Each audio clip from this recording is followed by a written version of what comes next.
Quest Foundation presents Ma Swamini Prerna. Theme of this current issue is Amap Ichha ane Santoshi Man. Amap Ichha or Tript Man. Endless desire and contented mind. May-June 2023. Volume number 2. Issue number 14. How can I be content? Srimad Rajchandra Mission Dharampur, Pujaniya Gurudev Rakeshbhai. One may ask, I am dissatisfied with everything. What can I acquire that will make me content? The saints reply that so long as you think in terms of acquiring, you will not be content. The thought of acquiring itself is the source of discontentment. Contentment lies in celebrating what you have, while discontentment is a result of desire or greed for what you do not have. Chasing what you do not possess will keep you running around forever, as acquiring everything will never be possible. Discontentment will be the sad story of your life. Realize that you have been blessed with so much. It is only on account of your greed and ego that you cannot see it. Rejoice and value the life that you have. Be grateful for the many things that you have taken for granted. Discontentment will not lead you anywhere. One day, death will knock at your door, and you will be taken away in the feeling of discontentment. Therefore, awaken.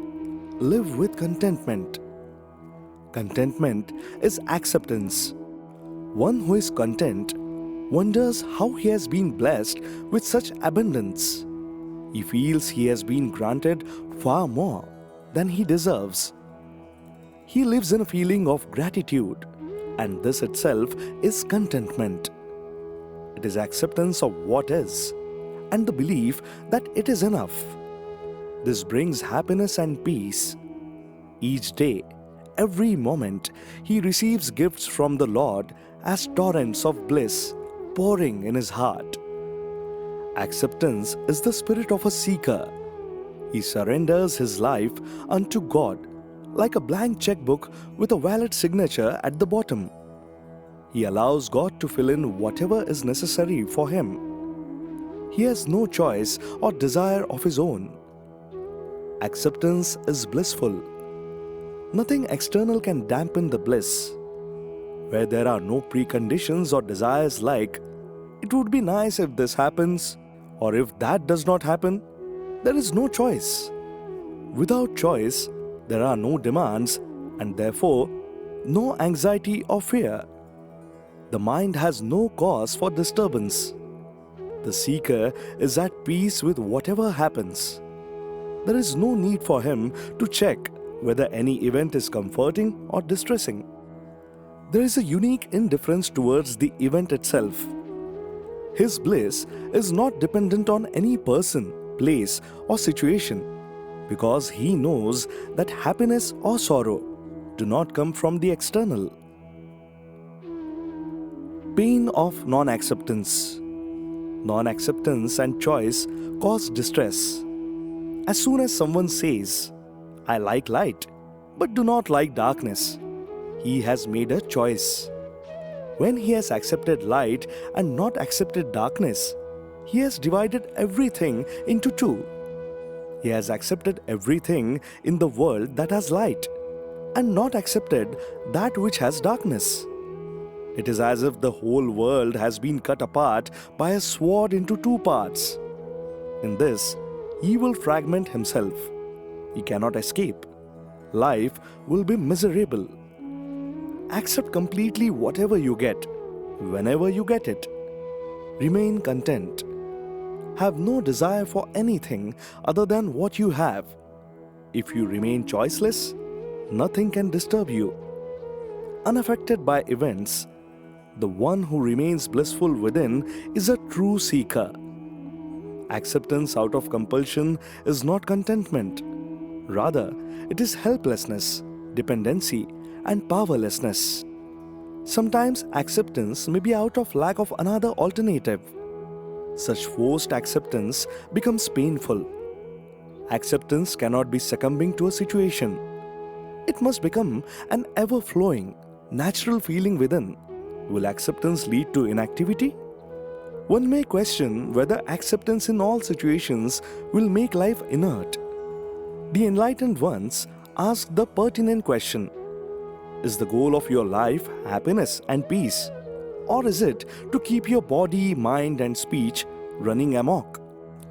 If you yearn to experience absolute peace, your indulgence in the activities of body, mind, and speech will certainly reduce.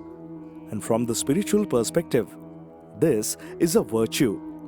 But this inactivity should be a result of active awareness of the self. Such inactivity is not dullness or laziness. Glad acceptance that stems from awareness of the self produces profoundness that results in peace. It does not make you inert. Inertia is an outcome of too much activity, just as someone who is running may drop to the ground in exhaustion. With acceptance, the pace of external activities may slow down, but it will not bring inertia. People associate reaching a destination with the speed with which they move.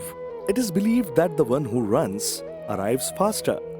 However, this does not hold true in the spiritual world. Some spiritual destinations are such that they can be arrived at only by moving slowly, some by going deep and becoming still. They are not reached not by going somewhere, but by not going anywhere. Not by running around, but by becoming steady. Those in a hurry to reach somewhere, to attain something, can be called the sensual ones. They want to arrive at their goal by acquiring material pleasures. Those eager to run away from somewhere are like ignorant renunciates who wish to escape the world for fear of getting caught up in it. Both wish to run. However, the spiritual one does not wish to run anywhere. He remains completely content, relaxed, peaceful, and steady. His external activities are guided by destiny. He travels only wherever and as much as life takes him. On his own, he has no desire to go anywhere. Once there were 3 cows walking on the road. The first was being pulled by a rope tied around its neck.